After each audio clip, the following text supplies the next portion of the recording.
In this video, I'm going to show you guys how to replace your wiper blades on your Subaru Forester. They're located on the windshield.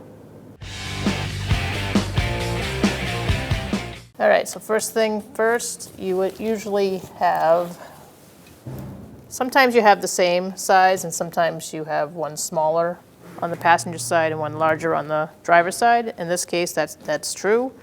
So you just want to make sure you have the right length. Good. And now we're going to proceed to take this wiper off. We are going to push these buttons in. We are going to flip this little cover up after you push the buttons in.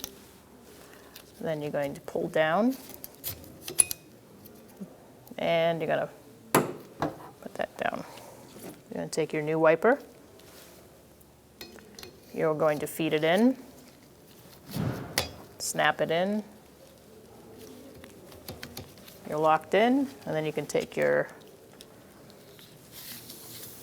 guard off, put it down. And now you can do the same to the other side. When only the best will do, demand TRQ. The only company that lets you view before you do. TRQ is committed to offering the highest quality aftermarket auto parts that are engineered for peace of mind.